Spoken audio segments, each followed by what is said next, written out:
अस्सलाम वालेकुम viewers, welcome to the programme O2 sports. मैं हूं आपका host Ahmed Najeeb. I hope आप सब खैरियत से होंगे और एक और प्रोग्राम खेलों के हवाले से लेकर आपकी खिदमत में हाजिर हैं। हमेशा खेलों के हवाले से कोई ना कोई टॉपिक लेकर नए ट्रेंडिंग टॉपिक्स लेकर आते हैं और उस पर बात करने की कोशिश करते हैं और हमारे साथ कुछ ना कुछ पैनलिस्ट मौजूद होते हैं। आज भी मैं ज़्यादा वक्त लिए बगैर सबसे पहले तारुफ कराना चाहूँगा हमारे पैनलिस्ट का जो हमारे साथ प्रोग्राम में मौजूद हैं। सबसे पहले शोएब जट साहब मौजूद हैं, बहुत सीनियर स्पोर्ट्स और मारूफ स्पोर्ट्स जर्नलिस्ट हैं। इनको खुशामदीद कहेंगे। अस्सलाम वालेकुम जी। वालेकुम अस्सलाम, बहुत शुक्रिया आपका। इसके साथ क्रिकेट एक्सपर्ट अली जाफर भी हमारे साथ मौजूद हैं। अस्सलाम वालेकुम अली, कैसे हैं आप? जी वालेकुम सलाम अहमद, थैंक यू, अल्लाह का शुक्र, थैंक यू। और साथ ही में क्रिकेट एक्सपर्ट अली मेहदी भी हमारे साथ मौजूद हैं। इनको खुशामदीद कहेंगे प्रोग्राम में। अस्सलाम वालेकुम एंड वेलकम अली। वालेकुम सलाम, thank you for having me. अच्छा, शोएब साहब से स्टार्ट करेंगे। शोएब साहब, बात यह है कि पहले टेस्ट मैच में तो पाकिस्तान की काफी बेहतर कारकर्दगी रही जिम्बाब्वे के खिलाफ, जिसकी तवक्को भी की जा रही थी क्योंकि पाकिस्तान एक मजबूत हरीफ है अगर हम जिम्बाब्वे के हवाले से बात करेंगे। लेकिन ओवरऑल आप कारकर्दगी से किस हद तक मुतमईन है पाकिस्तान की टीम की, अगर ओवरऑल देखा जाए तो? देखिए यार, अगर हम सच बोलेंगे तो लोग कहेंगे कि यार ये किस तरह के लोग हैं कि पाकिस्तान जीत रहा है, ऑलमोस्ट जीत चुका है, तो भी ये अजीब अजीब बातें करते हैं। लेकिन हमारे काम है सच बोलना। हमें ये परवाह नहीं होती कि लोग हमारे बारे में क्या कहेंगे, हमें ये जरूर परवाह होती है कि लोगों को सही पिक्चर दिखानी है, पाकिस्तान के बेहतर मुस्तकबिल के लिए बात करनी है। इस टीम के साथ यकीन करें, जो जिम्बाब्वे की टीम है, जिस लेवल का वो गेम खेल रहे हैं, अगर आपकी जो सूबाई जो टीमें बन गई थी यहाँ पे प्रोविंस की, उनकी भी कोई टीम खेलती तो वो भी इसको आराम से जो है वो शिकस्त दे सकती थी। इसीलिए जब मैच शुरू हो रहा था, मैं तब से एक बात कर रहा था कि पाकिस्तान इनिंग्स से ये मैच जीतेगा, और देखें आप, पाकिस्तान इनिंग्स से ही ये मैच जीतने जा रहा है। अब हम बात करते हैं मॉडर्न डे क्रिकेट की, तो बहुत सारे सवालात जो है वो सर उठाए आपके सामने खड़े हो जाते हैं कि क्या 180 डॉट बॉल खेलना आपके ओपनर का, क्या ये मॉडर्न डे क्रिकेट है जो इमरान भट्ट ने किया? क्या 1 घंटे में सिर्फ 11 रन बनाना, क्या ये मॉडर्न डे क्रिकेट है? क्या जो है वो सेशंस को अगर आप देख लें कि 20 ओवर का या गालिबन 32 ओवर का खेल हुआ, तो उसमें जितने रन बने, क्या ये मॉडर्न डे क्रिकेट है? यकीनी तौर पे इनका जवाब एक ही है कि नहीं, ये मॉडर्न डे क्रिकेट नहीं है। आप इंग्लैंड की बात करते हैं, आप ऑस्ट्रेलिया की बात करते हैं, न्यूजीलैंड, इंडिया की बात करते हैं, जब वो इस तरह के ओपोनेंट के खिलाफ जाते हैं तो वो अपनी बेंच स्ट्रेंथ को लेके जाते हैं और उनकी बेंच स्ट्रेंथ भी वहां पे जीत जाती है। आपको भी यही करना था कि आपको अपने सीनियर्स को आराम देना था। बाबर आजम की कप्तानी को किसी किस्म का कोई खतरा दूर दूर, बल्कि बहुत दूर दूर तक नहीं है। अगर बाबर आजम की जगह किसी और को आप भेजते जिसने मुस्तकबिल में जाके पाकिस्तान की कप्तानी करनी है, अगर अजहर अली जिन्होंने 85 टेस्ट मैचेस खेल रखे हैं, उनको आप कहते कि आप ड्रेसिंग रूम शेयर करो जूनियर्स के साथ, उनको बताओ कि मुश्किल सूरत हाल में किस तरीके से जो है वो इनिंग्स को बिल्ड करना है, तो कितना अच्छा होता।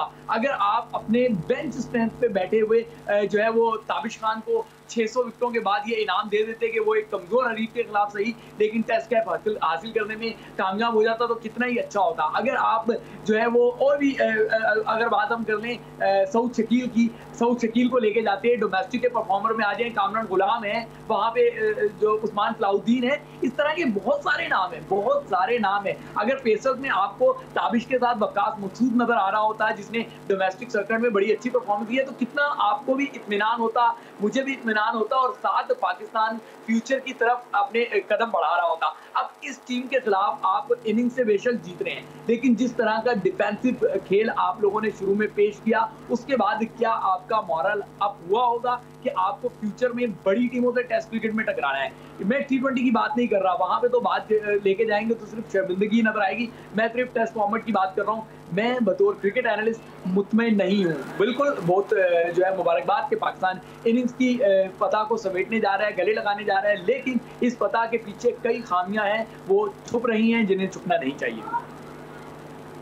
बिल्कुल, जिस फतह के पीछे बहुत सारी खामियां हैं जिनकी तरफ जो है वो तवज्जो दिलाई शोएब जट साहब ने। अली जाफर के पास चलेंगे।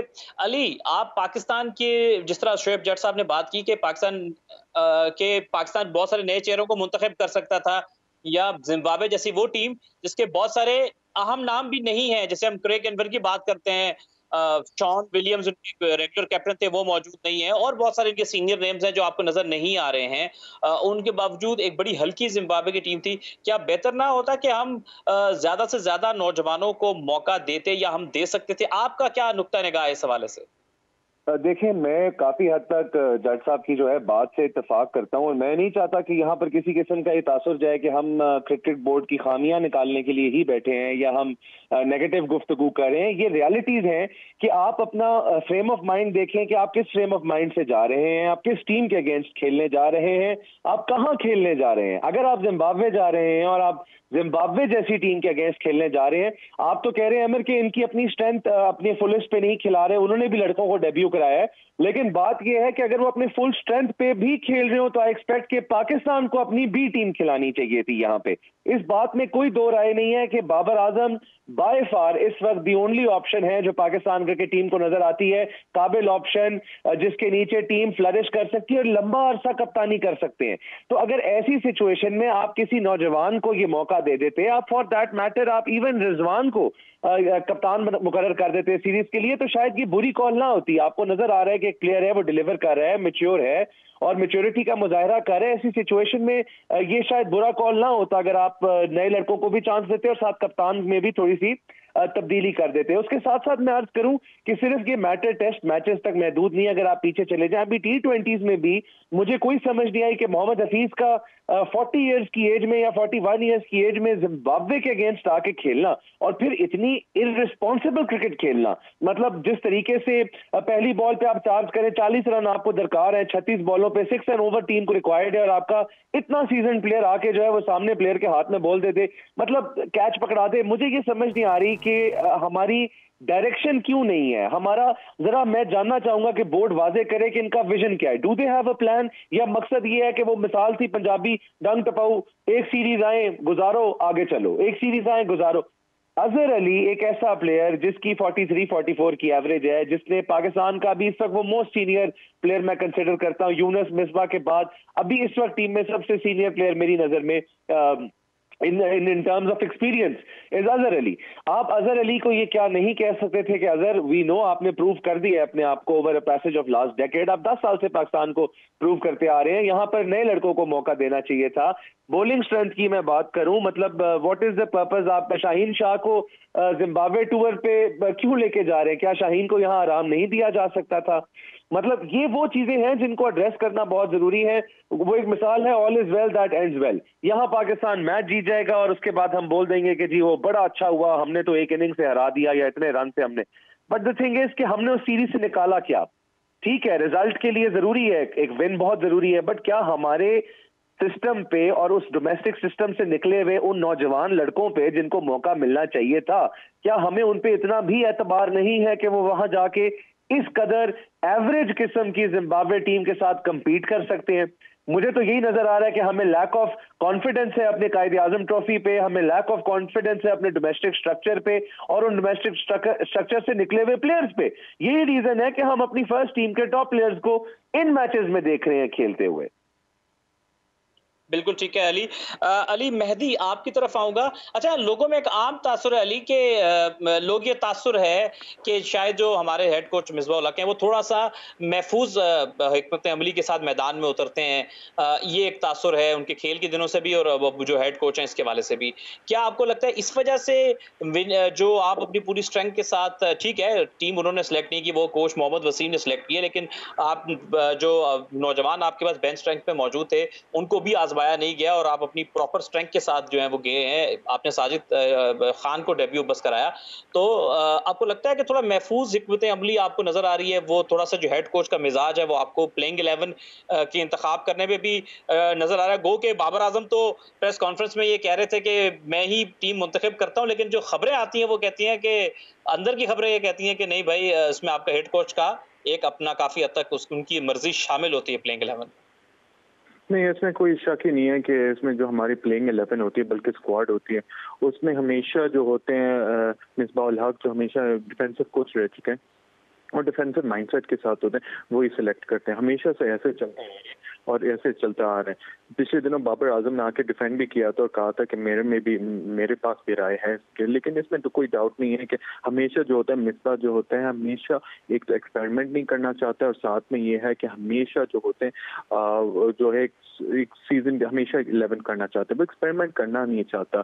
बहुत कम होता है कि वो नए नए लड़कों को लाता है और ऑब्वियसली जब उस पर प्रेशर आता है, जब दबाव आती है तो फिर ही वो लाता है, वरना जो होती है वो सेट 11 जो होता है उसी के साथ खेलते हैं। जिस तरह अली भाई ने अभी बताया था और जट भाई ने भी अभी बताया था कि हमेशा ऐसे होता है कि आप जो है यंगस्टर्स को अपॉर्चुनिटी दे, ये गोल्डन अपॉर्चुनिटी है सीरीज में, T20 में भी और इसमें भी थे कि आप अपने सीनियर जो पर्सनल है उनको एक रेस्ट कर लें। साथ में है शाहीन को ले जाने की कोई नियाज़र अली को फैसला, ये दो मिसाल है जो आपको पता चलता है कि ये जो है जो मिसबा उल हक थोड़े से इनसिक्योर हैं, वो कभी नहीं देते अपॉर्चुनिटी यंगस्टर्स को। अभी ताबिश खान को अपॉर्चुनिटी देनी चाहिए और भी यंगस्टर्स है उनको भी देना चाहिए। तो अभी मुझे नहीं आती है कि क्यों नहीं मौका दिया जाता है। देखिए अभी ये वर्ल्ड टेस्ट चैंपियनशिप के पॉइंट्स के लिए नहीं खेला जा रहा, वो वर्ल्ड टेस्ट चैंपियनशिप खत्म हो चुका है। ये एक बहुत अच्छा मौका था, अब नया साइकिल शुरू होने वाले हैं, उसके लिए आपको एक ऑप्शन देना चाहिए, आपको बच्चों को यूथ को थोड़ा सा अपॉर्चुनिटी देनी चाहिए कि वो आके खेलें। हो सकता है कि एक जो कम्पिटिटिव एनवायरनमेंट शुरू हो अगले साइकिल का, कि नहीं इस बार ऐसा नहीं करना। उसने जो है साथ में अपने वही है सीजन 11 को देना है, मौका देना है, और जब तक वो बिल्कुल ही आउट ऑफ द टीम हो जाए, बिल्कुल उनका कारकर्दगी खराब नहीं रहे, तो वो ही खेलते रहेंगे। तो मुझे तो इनकी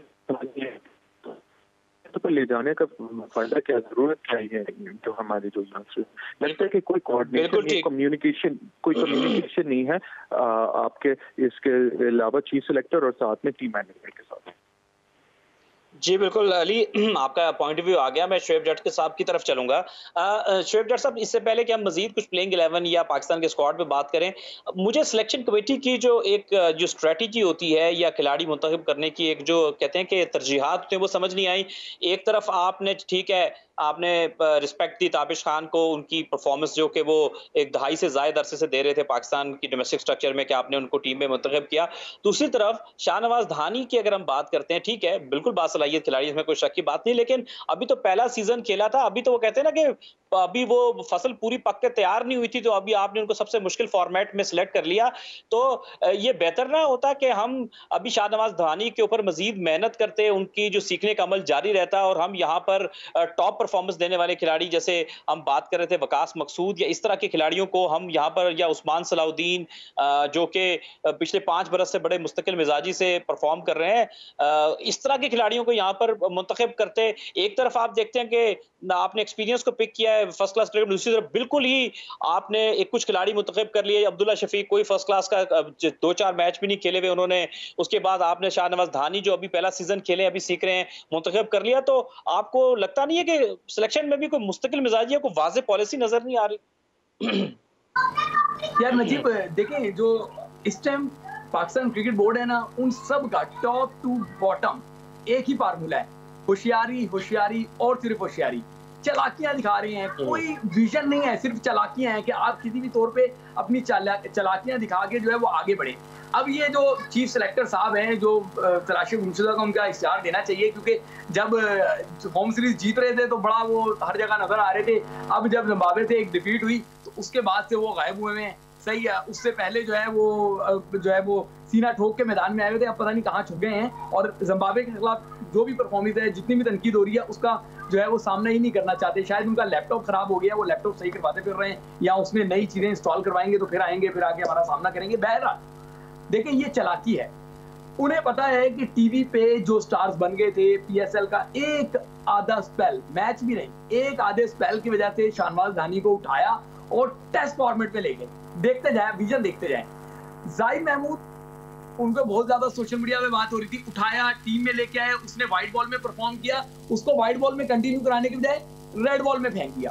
वो तो शादाब अनफिट हो गए तो उनको दोबारा व्हाइट बॉल में जगह दी गई, और फिर उसके बाद एक ड्रामा जो है ना रचा दिया गया जी, वो जहाज में बैठने से डरते हैं। तो अभी तो शायद वो पैदल गए थे ना जिम्बाब्वे, जो जहाज में जनूबी अफ्रीका जाने से डर रहे थे वो। खैर, तो ये चालाकियां हैं। आज आप किसी खिलाड़ी को लेके सोशल मीडिया पे तूफान मच जाए, कल चीफ सिलेक्टर सीना ठोकेंगे और उसको जो है ना अपनी टीम में शामिल कर लेंगे। जवाब तलबी जब इनसे की जाएगी ना तो बहुत सारी बातों पे जवाब तलबी की जाएगी। अभी भी मैं बता दूं, अगर फवाद का ये क्रेडिट लेना चाहेंगे, हम मिसबा की स्ट्रेटजीज पे तनकीद कर रहे हैं, लेकिन फवाद को मिसबा ने टीम में जगह दी थी, मत भूलिएगा, ठीक है। ये जो ताबिश खान का जो है वो अलम उठा लेते हैं ना कि ताबिश खान की परफॉर्मेंसेस की हमने कदर की, कोई कदर नहीं की। ये तो बायोसिक्योर बबल्स की वजह से स्क्वाड लंबे होने लग गए। जब स्क्वाड लंबे होने लग गए तो 3-4 प्लेयर जो है वो वहां फिट कर दिए गए। अगर ये 15 और 16 के स्क्वाड यहाँ से जाते हैं तो आप देखते कि चीफ सिलेक्टर साहब किस तरीके से बुरी तरीके से आया हो जाते कि उनकी सिलेक्शन का विजन क्या है। टीवी पे बैठ के दूसरों पे तनकीद करना क्रिकेटर्स के लिए बड़ा आसान काम है। हम तनकीद करते हैं, हम दोबारा पेश भी कर रहे होते हैं, हम हर प्रेज भी करते हैं, सारी चीजें करते हैं। ये तो टीवी पे बैठ के जिन चीजों की खामियों की निशानदहियां कर रहे थे, जैसे ही कुर्सी पे बैठे तो ये ब्लाइंड हो गए। कोई चश्मा इनकी आंखों पे पहना दिया गया, जहां पे सब अच्छा जो है वो इनको दिखाने लग गया। उस जो आई ग्लास इनको पहनाया गया है, उस विजन में सिर्फ जन्नत ही जन्नत नजर आ रही है और कुछ नजर ही नहीं आ रहा, ठीक है ना। इनके कानों पे हेडफोन भी लगा दिए गए हैं जो इनको एक सब अच्छा का राग जो है वो सुना रहे होते हैं। ये भी समझते हैं कि शायद सब अच्छा है, सब अच्छा नहीं है। आपको मुझे नजर आ रहा है और हमसे ज्यादा मैं आपको बता दूं, ये क्रिकेट लवर क्रिकेट को समझती है। इनको नजर आ रहा है कि हो क्या रहा है पाकिस्तान क्रिकेट में, क्या तमाशा चल रहा है। एक जानिब टेस्ट कैप पाकिस्तान की या कोई भी पाकिस्तान की कैप T20 या वनडे इतनी सस्ती कर दी गई है, उसका जुम्मा बाजार लगा दिया गया है, मुफ्त में वो बांटी जा रही है। दूसरी जानिब जो परफॉर्मर्स हैं, सऊद शकील परफॉर्मर है, मुसलसल परफॉर्म कर रहा है, देखें तरस रहा है। ताबिश खान कब से परफॉर्म कर रहा है, लेकिन देखें तरस रहा है। तो यहाँ पे ना डबल ट्रैक चल रहा है। एक फास्ट ट्रैक है जिसपे ब्लू आइड बॉयज को बिठाया जाता है, जूम करके वो जाते हैं और पाकिस्तान के तमाम कलर उनको मिलना शुरू हो जाते हैं। और एक बेचारे मालगाड़ियों पे शायद बिठा दिए जाते हैं कि वो बेचारे शायद मंजिल को पहुंचे ही ना, और जब मंजिल को पहुंचेंगे लुटे पिटे पहुंचेंगे और उनका नंबर ही नहीं आएगा। मुझे ऐसा लग रहा है, ये मैं खाली बातें नहीं कर रहा। काशी भट्टी की एग्जाम्पल आपके सामने है। आपने काशी भट्टी को मुसलसल टीम के साथ रखा क्योंकि उसने 94 मैचेस में 368 आउट किए, 13 50 स्कोर की, 200 स्कोर किए, तो वो लेट ऑर्डर में अच्छी बैटिंग भी कर सकता था और विकेट भी उड़ा सकता था। आपने यासिर की जगह बचाने के लिए उसको मुसलसल टीम में रखा, उसको इंग्लैंड ऑस्ट्रेलिया के टूर्स कराए, होम सीरीज के बेंच पे बिठाया और उसके बाद वहीं से उसको घर भेज दिया। ये कैसा इंसाफ है। एक जानिब आप कहते हैं कि हम लड़कों को मौका देना चाहते हैं जिनको स्क्वाड में लाएं, बगैर टेस्ट किए घर नहीं भेजना चाहते, और दूसरी जानिब आप ये करते हैं कि काशी भट्टी को आपने घर भेज दिया। ताबिश खान ऑलमोस्ट सीरीज से बाहर हो चुका है, उसको अब तक की इत्तलात के मुताबिक दूसरा मैच नहीं दिया जा रहा। अगर ताबिश को दूसरा मैच नहीं दिया जा रहा, फिर बेचारे को लॉलीपॉप क्यों दिया? तो ये सारे होशियारी से काम चला रहे हैं, सब के सब होशियारी पे लगे हुए हैं। बिल्कुल जी, होशियारी से काम चला रहे हैं और सब होशियारी पर लगे हुए हैं। ये बड़ी तफसील से अपना नैरेटिव बयान किया, जो एक रवायती अंदाज है शोएब जट साहब का, कि बड़े धड़ल्ले से अपना मौक़िफ़ पेश करते हैं। अली जाफर साहब, आपकी तरफ चलूंगा, लेकिन आपकी तरफ जाने से पहले मैं अपने प्रोड्यूसर से पूछना चाहूंगा कि क्या हमने ब्रेक की तरफ तो नहीं जाना? अच्छा, चलिए, अली जाफर साहब के पास अभी वक्त है, हम उनकी तरफ चलते हैं। अली, मैं थोड़ी सी बात करूंगा सऊद शकील के ऊपर। हमने बड़े बड़े टेस्ट प्लेयर से सुना कि बहुत आउट क्लास, सिर्फ ये नहीं कि रन किए हुए, ऐसी बात नहीं है। यानी हमने जिससे भी पूछा सऊद शकील के, आपने कहा यार ये बड़ा प्लेयर है, बड़े पाए का प्लेयर है, बहुत सुप्रीम टैलेंट है पाकिस्तान का। जब इतना हाईली रेटेड प्लेयर, एक तो हाईली रेटेड है, दूसरा परफॉर्मर भी है, सोने पे सुहागा, आपके अंदर इतना एतमाद नहीं कि आप कहीं अजहर अली को रेस्ट करवा के सऊद शकील का जो सही नंबर है, नंबर 1 की पोजीशन के ऊपर, आप उनको क्या नहीं खिला सकते थे? क्या आपको इतना भी एतमाद नहीं है, जो इतना हाईली रेटेड प्लेयर है इस जिम्बाब्वे की टीम के खिलाफ, कि आपने सऊद शकील को नहीं खिलाया? आपको तो आइडियली अली ये नहीं होना चाहिए था कि दोनों के दोनों एक ही नंबर के ऊपर आप सऊद शकील को मैचेस खिलाते? मैं आपको बताऊं अमर, आपने बहुत अच्छा नाम उठाया है सऊद शकील। अब देखें, सऊद शकील की भी अगर आप स्टोरी पे नजर डालें तो एक ऐसा बैट्समैन जिसका मतलब 48 का एवरेज है फर्स्ट क्लास में, और मतलब 3000 से प्लस वो रन लगा गया है, मतलब मैच्योर है, मतलब एक बंदा है जो डिजर्व करता है स्पॉट। अगर इस टीम में भी उसकी जगह नहीं मिलती तो आपने अपने कायदे आजम ट्रॉफी की जो परफॉर्मेंसेज हैं उनको इज्जत कब देनी है और किस टीम में डालना है? अगर सऊद शकील को आप जिम्बाब्वे की टीम के अगेंस्ट भी नहीं खिला सकते और इस कदर कमजोर जिम्बाब्वे की टीम में, देखिए मैं आपको अर्ज करूं, आपने एक पहले भी बड़ा नाम, आप उस टाइम आप गर्म जोशी में थे, आपने एक नाम लिया उस्मान सलाउद्दीन का।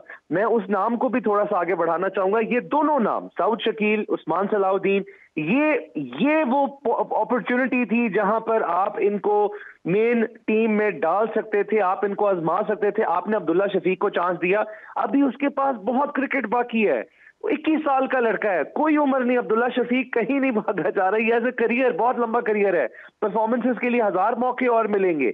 बट देन अगेन आप इनका क्या करेंगे जिन्होंने, मतलब अब उस्मान सलाउद्दीन की बात करें, मतलब 127 128 मैच एक बंदा खेल चुका है, 8000 से ज्यादा रन है, वो क्या परफॉर्मेंस दिखाया आपको। और 30-year-old performing from so many years, एक बंदा कंसिस्टेंट परफॉर्मर है, साउथ शकील है। ये वो प्लेयर्स हैं जिनको आप, ना सिर्फ अजहर अली, मैं समझता हूं बाबर आजम की अपनी जगह पे भी आप खिला सकते थे। बाबर हो, अजहर हो, यहां पर इन लड़कों को मौका देने के लिए एक बहुत अच्छा प्लेटफॉर्म था।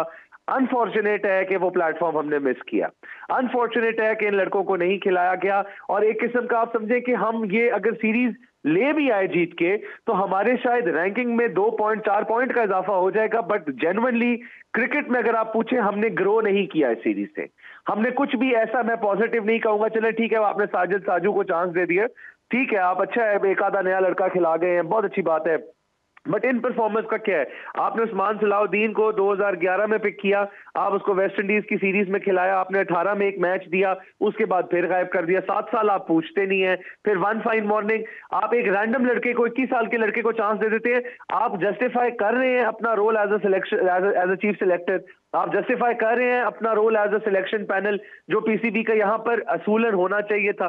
फिर लोग कहेंगे कि तनकीद बराए तनकीद हो जाती है। बहरहाल मैं सिर्फ इतना कहूंगा कि इस सीरीज से हमने कुछ पॉजिटिव नहीं हासिल किया। जहां आपने ताबिश खान की बात की है, देखें हसन अली, आपको पता है एक रफ पैच से गुजरे हैं। हमने 2017 में हसन अली के साथ यही किया, हमने यूज एंड अब्यूज करने का ट्रेंड है। एक प्लेयर परफॉर्म करता है, हम उसको हर फॉर्मेट में डाल देते हैं, हम उसको इतना ड्रेन करते हैं कि एंड में वो इंजरीज का शिकार हो जाता है।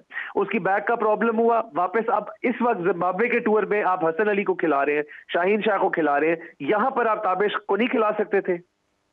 आप यहां पर अजहर अली को खिला रहे हैं, बाबर आजम अभी भी कप्तानी कर रहे हैं, यहां पर क्या आप अब्दुल्ला शफीक की जगह मिसाल है उस्मान सलाउद्दीन, या आप for that matter south Shakeel को नहीं खिला सकते थे।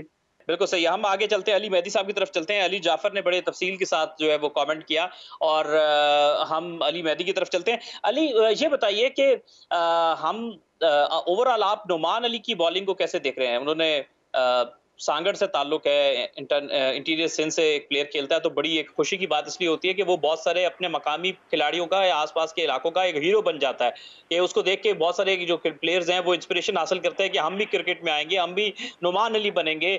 बड़ा तवील first class career Nauman Ali का भी है। साउथ अफ्रीका के खिलाफ उन्होंने 5 विकेटें भी हासिल की थी, बड़ा अच्छा परफॉर्म किया था। यहाँ पे भी जो भी बॉलिंग की, तो उनकी एक क्वालिटी तो है, विकेट्स वो जितनी भी लें इकोनॉमिकल बहुत रहते हैं, वो बड़ी नपी-तुली बॉलिंग करते हैं। ओवरऑल आप नुमान अली को कैसे देख रहे हैं अब तक एज अ टेस्ट एक रिसोर्स के तौर पे? एज अ रिसोर्स तो नुमान अली बहुत अच्छा फाइंड है, लेकिन अनफॉर्चुनेट बात यह है कि वो काफी अरसे से डोमेस्टिक, उनको काफी पहले अरसे मौका देना चाहिए था। अच्छा है, ठीक है, वो बहुत चोर उम्र पे उनको सिलेक्ट किया गया, लेकिन देखिए ऐसे लोग होते हैं जिनको अगर हमने पहले सिलेक्ट किया होता, पहले अपॉर्चुनिटीज दी होती, मौके दिए होते, और क्या कहते हैं कि एक एक्सपीरियंस काफी हो चुके हैं। तो मेरे ख्याल से जो नुमान एक जिसने बहुत अच्छी बॉलिंग की थी, आपने देखा अगेंस्ट साउथ अफ्रीका, उसने बहुत अच्छी बॉलिंग की थी, और अब अगेंस्ट जिम्बाब्वे भी वो स्पेयर हेड कर रहे हैं स्पिन के अटैक को। अभी भी थोड़ी देर पहले उसने ब्रेंडन टेलर को आउट किया। सबसे अच्छी बात यह है कि एक तो सिंपल रखता है, वो सिंपल रखता है, अच्छी पिच करता है, पूरी जो है साउथ विकेट की टर्न का जो है पूरा फायदा उठाता है, और सबसे बड़ी बात है कि वो प्लग इन करता रहता है, एक ही एरिया पे वो कोशिश करता रहता है, बैट्समैन को फिगर आउट करता रहता है, उसी हिसाब से वो विकेट ढूंढता रहता है। तो ये बहुत अच्छी बात है। इसी पॉइंट को हम आगे लेके चलेंगे, अभी हमको ब्रेक की तरफ जाना है, ब्रेक का वक्त हुआ चाहता है, तो लौट करेंगे इसी नुमान अली की डिस्कशन को आगे लेके चलेंगे। व्यूअर्स ब्रेक पे जा रहे हैं, लौट के आते हैं तो बाकी गुफ्तगू आगे करते हैं।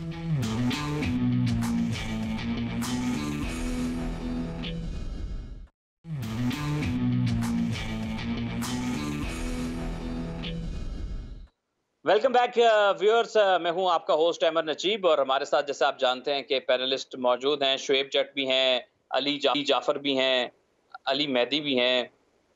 और जी शुएब जट साहब, आपसे गुफ्तगू को आगे लेके चलूंगा नुमान अली के ऊपर। नुमान अली बड़े देर कर दी मेहरबान आते-आते, बड़ी देर से आके मौका मिला नुमान अली को, बड़े सालों उन्होंने फर्स्ट क्लास क्रिकेट की जो है वो कहते हैं कि धूल चाटी है और फिर आके मौका मिला तो बहुत ही बाकमाल स्पिनर हैं। और एक चीज़ शोएब जट साहब, शायद आप मेरी बात से इत्तेफाक करेंगे कि नुमान अली आ गए तो हमने इस बात से ये चीज़ साबित हुई कि आपके पास डोमेस्टिक में भी बहुत अच्छे परफॉर्मर हैं और यासिर शाह को जो आप पिछले 1-2 साल से परफॉर्मेंस के बावजूद कैरी कर रहे थे, तो वो एक चीज़ खत्म होगी कि हम पाकिस्तान यासिर शाह के बगैर भी टेस्ट क्रिकेट में अच्छा कर सकता है।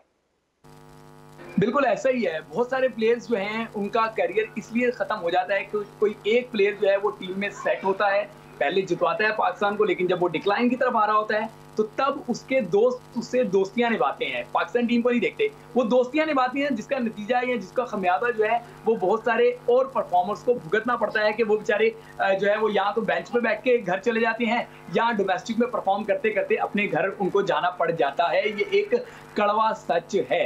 नुमान अली की आप बात कर रहे हैं यार, यकीन करें वो रेड बॉल से ज्यादा अच्छे बॉलर व्हाइट बॉल के हैं। कंटेनर है, रन कंटेनर है, रन कंटेन करते हैं। और आपको पता है कि शॉर्टर फॉर्मेट की मैं बात कर रहा हूँ T20 की, अगर शॉर्टर फॉर्मेट में एक बॉलर जो है वो रन कंटेन करे तो अपोनेंट टीम जो है उसके लिए डॉट बॉल जो है वो किसी बम से कम नहीं होती, क्योंकि जैसे जैसे डॉट बॉल बढ़ती जाती है वैसे वैसे अपोनेंट टीम जो है वो दबाव में आती रहती है और फिर वो बल्ला चलाने के चक्कर में अपनी विकेट जो है वो गंवा देती है। तो ये एक विजन है कि कहाँ है वो सिलेक्टर्स जो देखते नहीं है कि अगर आपने छाप लगा दी एक बंदे पे कि जी उसकी उम्र ज्यादा है जो आपको लगती है तो वो जो है सिर्फ रेड बॉल का परफॉर्मर है, भाई वो उसके स्टैट्स उठा के आप देखें कि वो व्हाइट बॉल में कितना अच्छा रन कंटेनर है।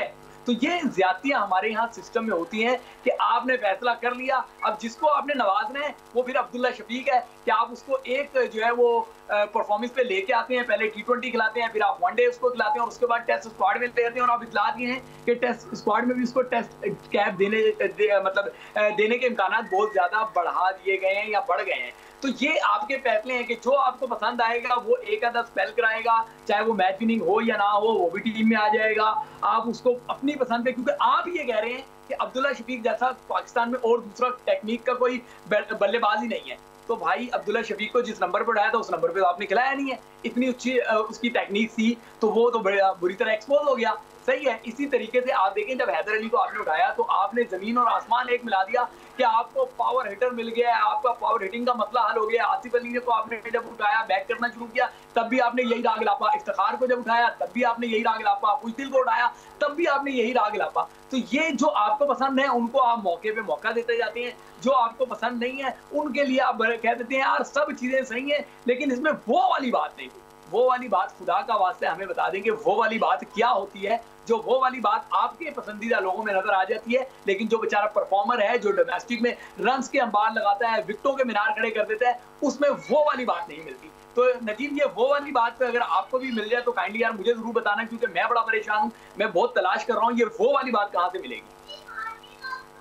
अच्छा शोएब, आपसे भी एक और सवाल करूंगा। आप जो रिपोर्टिंग पे आपका बड़ा एक्सपीरियंस है और आप ग्राउंड रियलिटीज को बहुत करीब से जानते हैं, नुमान अली को PSL में एक बार मुंतखब किया मुल्तान सुल्तान ने और चंद मैचेस दिए, उसके बाद फिर कभी उनको मौका नहीं मिला।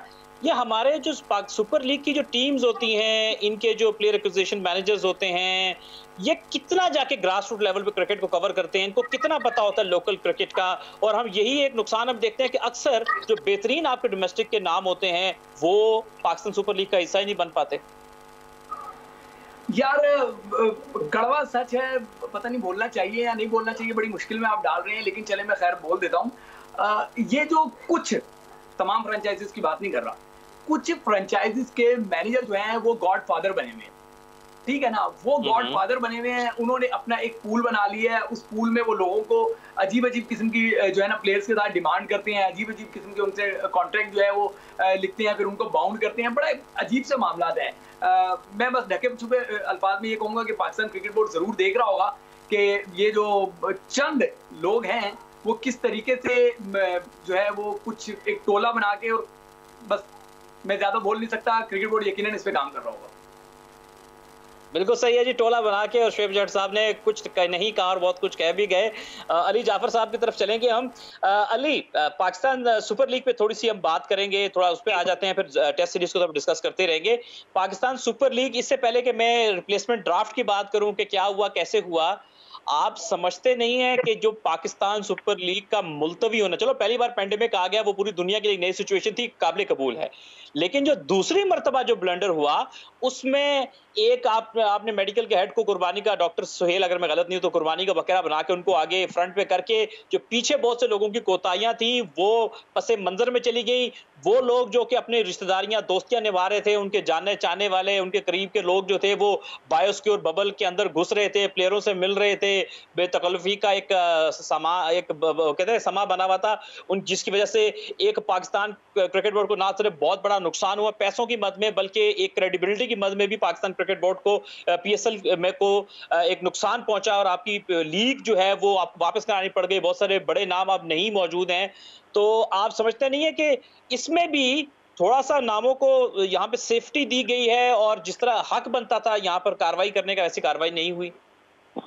100% देखें अमर, इसमें तो कोई दो राय नहीं है कि पाकिस्तान का ये कल्चर है कि हमसे कोई फेवर मांग लेना तो हम हर सूरत चले जाते हैं किसी भी हद तक उसको ऑब्लाइज करने के लिए। यही कल्चर जो है ये तब भी हो रहा था जब बायोसिक्योर बबल की सरेआम धज्जियां उड़ाई जा रही थी और खुली इजाजत थी। मैं बहुत से लोगों को जानता हूं जो अंदर हाई पोजीशंस पे बैठे हुए थे, जिनके रिश्तेदारों को शौक था प्लेयर्स के साथ तस्वीरें खिंचाने का। मैं किसी का नाम नहीं कोट करूंगा और बिल्कुल उनकी तस्वीर मौजूद है उन लोगों के साथ और वो प्लेयर्स के साथ पिक्चर्स खिंचा रहे हैं।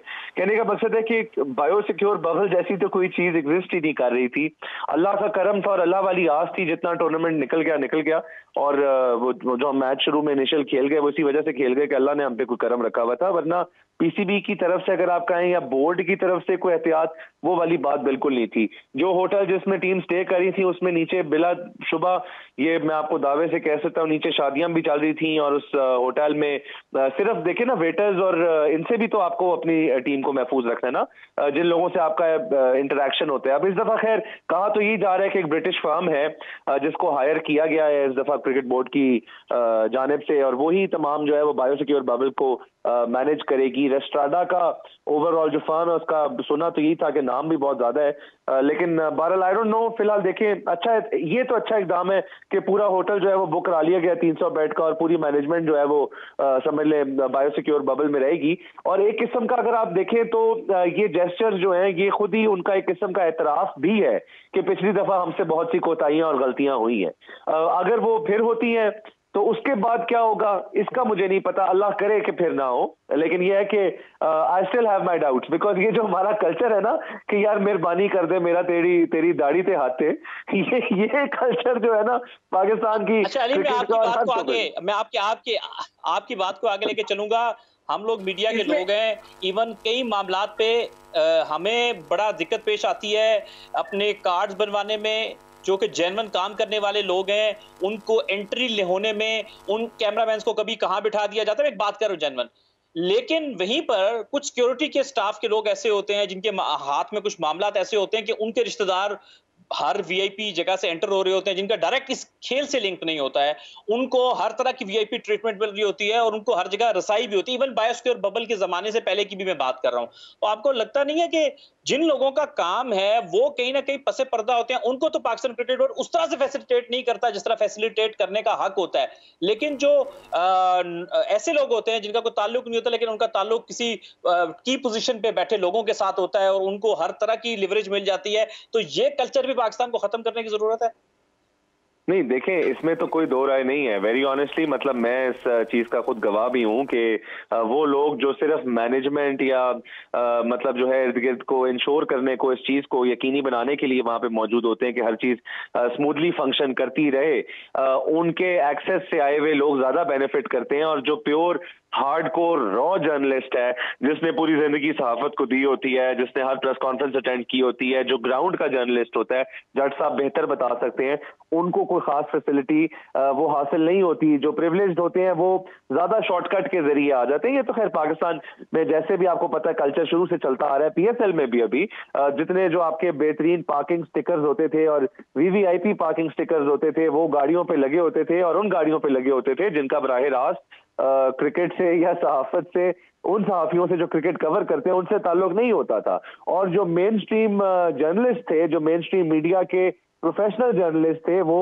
आपको भी पता है और मुझे भी पता है कि गाड़ियां कहाँ पे पार्क होती थी और कहाँ से वॉक करके आना पड़ता था। तो ये कल्चर पूरे पाकिस्तान में अगर अनफॉर्चुनेट है, लेकिन इसमें ऐसा है कि समझ ले जिहाद समझ के अगर आज शुरू करेंगे तो शायद 15 साल लग जाएंगे इस निज़ाम को ठीक करने में।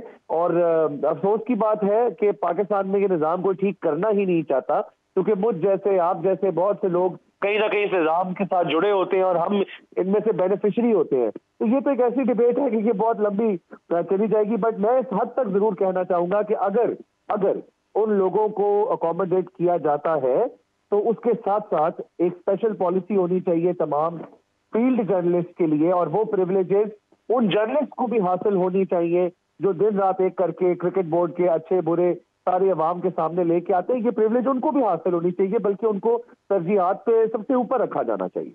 इसी पे हम गुफ्तगू को आगे लेके चलेंगे और चाहेंगे कि शोएब जट साहब भी अपना मौकफ इस हवाले से हमारे साथ इस प्रोग्राम में सामने रखें।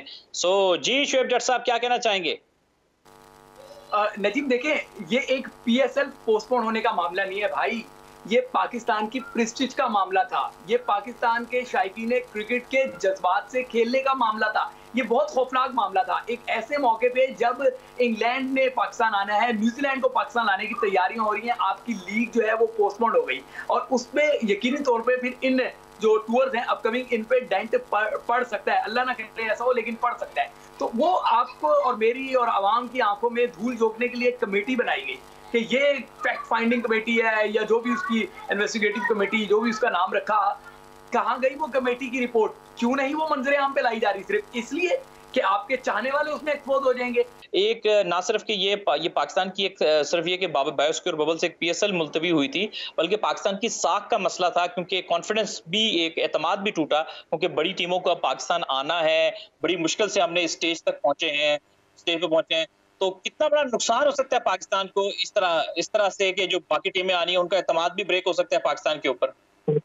देखिए, मैं आपको अर्ज करूं अमर, आपने बड़ा अच्छा क्वेश्चन किया यहाँ पे, बिकॉज एक मुल्क में जब आप बहाली की तरफ जा रहे होते हैं क्रिकेट की, देखिए पाकिस्तान का इस वक्त जो है इंटरनेशनल सर्किट पे हमारा मवाजना किसी भी और मुल्क से नहीं किया जा सकता, बिकॉज हम वो मुल्क हैं जिसने मतलब बहुत सफर किया है। क्रिकेट नहीं हुई हमारे पास और साला साल हमें लगी उस एतमाद को बहाल करने में और ये बताने में कि हम एक सेफ मुल्क हैं और आए हमारे मुल्क में आके खेले। अब वो सेफ्टी के एस्पेक्ट को जब हमने इंश्योर कर ली है और अब जब क्रिकेट बहाल हो गई और हम उस फेज पे पहुंच गए हैं, अब इस पॉइंट पे पहुंच के किसी और नेग्लिजेंस की वजह से अपने आप से क्रिकेट को दूर करना, इससे बड़ी ज्यादती हम अपने मुल्क के साथ, अपनी क्रिकेट के साथ, अपने लोगों के साथ नहीं कर सकते। अगर इस दफा PCB फिर फेल, देखिए है ये ह्यूमन एरर, मैं ऑनेस्टली बताऊं है ये ह्यूमन एरर, हो किसी से भी सकता है, बट बार बार होना दिस क्लियरली मींस कि you are not up for it. और अगर ये पैगाम दुनिया में जाता है कि आप इसको मैनेज करने के लिए आप नहीं है, आप अभी रेडी नहीं है या आपसे ये मैनेज नहीं हो रहा, तो फिर अनफॉर्चुनेटली कोई भी टीम हमारे यहाँ क्रिकेट खेलने नहीं आएगी और हम इस टूर्नामेंट से भी डिप्राइव हो जाएंगे। तो इसीलिए हमें इस वक्त पे इस चीज को समझने की जरूरत है कि ये हमारी प्राइड का मैटर है। इस वक्त ये बात इस चीज से आगे जा चुकी है, बायोसिक्योर बबल और नॉन बायोसिक्योर बबल। बात ये है कि इस वक्त we are fighting for a pride, ये हमारी इज्जत की बात है। क्रिकेट बोर्ड को रिस्पॉन्सिबिलिटी लेनी चाहिए, चाहे उन्होंने एक ब्रिटिश फर्म को ये टास्क दी है, इस चीज को इंश्योर करें, खुद लेवरेज किसी को मत दें। यही अगर फैसले सख्त किए होते, उस टाइम पे आपने वहाब रियाज को, डैरन सैमी को रिलीफ दी, वो जावेद अफरीदी से मिलके और वो डिनर्स अटेंड करते रहे और वापस आकर उन्होंने टीम, आपने उस वक्त अगर फर्म फुट रखा होता तो शायद हालात बेहतर होते। खैर आपने रिगार्डलेस जो भी वो कहते हैं ना कि बायगॉन्स आर बायगॉन्स, अब से ऑनवर्ड कम से कम आपको अप टू द टास्क होना चाहिए। बिल्कुल सही, अब से ऑनवर्ड्स कम से कम होश का नाखुन लेने चाहिए। अली जाफर, आपने बड़े तफसील से इस बात पे एनालिसिस दिया। व्यूअर्स, आज के प्रोग्राम में हमने ना सिर्फ टेस्ट सीरीज की बात की, कुछ पाकिस्तान के मुस्तकबिल की बात की, बल्कि हमने साथ में बात करने की कोशिश की सुपर लीग के हवाले से, उसके छठे एडिशन के हवाले से, और जो बायोसिक्योर बबल टूटा उसके क्या नुकसान हुए और हो सकते हैं उसके हवाले से हमारे एक्सपर्ट ने अपनी अपनी राय दी। मैं अली जाफर साहब, अली मेहदी साहब और शोएब जट साहब का शुक्रिया अदा करना चाहता हूँ कि वो प्रोग्राम में उन्होंने हमें वक्त दिया, हमारे साथ मौजूद रहे। अब अपने मेजबान अहमद नजीब के प्रोग्राम O2 स्पोर्ट्स से इजाजत दें। अल्लाह हाफिज, अपना बहुत सारा ख्याल रखिएगा।